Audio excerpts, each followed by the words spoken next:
কাশীপুরের বিস্তীর্ণ অঞ্চল জুড়ে পালিত হলো স্বাধীনতা দিবস। স্থানীয় নেতৃত্বদের সাথে ছিলেন কাশীপুর বেলগাছিয়ার বিধায়ক অতীন ঘোষ। স্বাধীনতা দিবসের অনুষ্ঠান থেকে আরজি করের পড়ুয়া চিকিৎসকের পাশবিক মৃত্যুর তীব্র প্রতিবাদ ও নিন্দা জানান। 15ই আগস্ট ভারতবর্ষের স্বাধীনতা দিবস। 1947 সালে এই দিনেই প্রায় 200 বছরের ব্রিটিশ শাসনের অবসান ঘটিয়ে ভারত স্বাধীন রাষ্ট্রে পরিণত হয়েছিল। 15ই আগস্ট দিনটি প্রত্যেক ভারতবাসীর কাছেই অত্যন্ত গর্বের, অত্যন্ত আনন্দের দিন। সারা দেশ জুড়ে উৎসব রূপে উদযাপন করা হয় এই স্বাধীনতার দিনটিকে। সেরকমই কাশীপুর 1 নম্বর ওয়ার্ডের বিভিন্ন জায়গা জুড়ে উদযাপিত হলো স্বাধীনতার উৎসব। কাশীপুরে বিভিন্ন স্থানে পতাকা উত্তোলনের মধ্য দিয়ে দিনটিকে উদযাপন করা হয়। এই দিনের পতাকা উত্তোলনের অনুষ্ঠানের প্রধান উদ্যোক্তা ছিলেন উত্তর কলকাতার তৃণমূল কংগ্রেসের সাধারণ সম্পাদক আনোয়ার খান এবং অনুষ্ঠানের প্রধান অতিথি হিসেবে উপস্থিত ছিলেন কাশীপুর বেলগাছিয়ার বিধায়ক অতীন ঘোষ। স্বাধীনতা দিবসের অনুষ্ঠান থেকে তিনি আরজি কর মেডিকেল কলেজের পড়ুয়া চিকিৎসকের পাশবিক মৃত্যুর ঘটনায় তীব্র নিন্দা জানান। পাশাপাশি মেয়েদের রাত দখল অভিযানকেও সাধুবাদ জানান।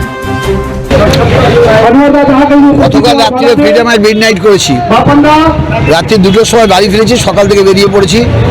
কাশীপুর বিধানসভা কেন্দ্রের 6টা ওয়ার্ডেই পতাকা উত্তোলন কর্মীরা করেন, সাধারণ মানুষ ক্লাব সংগঠন করেন, উপস্থিত হচ্ছে। এটাই তো আমাদের পরম্পরা যে স্বাধীনতা দিবসের অনুষ্ঠান যত বেশি হবে পাড়ায় পাড়ায়, তত বেশি ভবিষ্যৎ প্রজন্ম স্বাধীনতার সম্যক অর্থের সাথে পরিচিত হবেন, স্বাধীনতা কী করে পেয়েছি আমরা সেটা জানবেন এবং সেই সমস্ত শহীদদের আত্মবলিদানের মধ্যে যে স্বাধীনতা এসছে তাদের প্রতি শ্রদ্ধা, তাদের আদর্শ চিন্তাধারাকে তার ভবিষ্যৎ জীবনে পাথেয় করে চলবেন।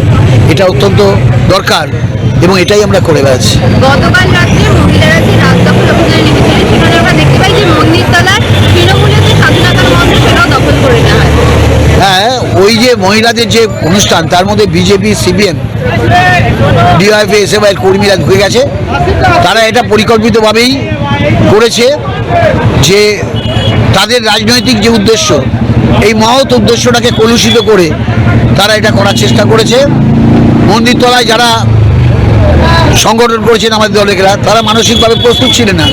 তারা তো এই মহিলাদের সমর্থন করেছে, কারণ ওই মহিলাদের মধ্যে আমাদেরও দলের সমর্থক বহু কর্মী মহিলাদের মধ্যে পতাকা ছেড়ে এই যে খুন হয়েছে, এই যে ধর্ষিত হয়েছে তার প্রতি মানবিক সমর্থন দেওয়ার জন্য সবাই উপস্থিত ছিলেন।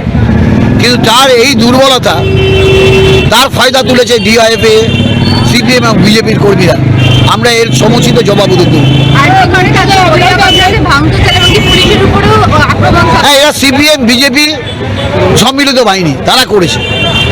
তারা এই ঘটনার সুযোগ নিয়েছে। তারা কালকে মহিলাদের যে স্বতঃস্ফূর্ত মা বোনেদের রাস্তায় নেমে আসা, যেটা মা বোনেরা আমাদের মাতৃতান্ত্রিক দেশ, মায়েরাই আমাদের শক্তি, আমরা মাতৃ আরাধনা করি।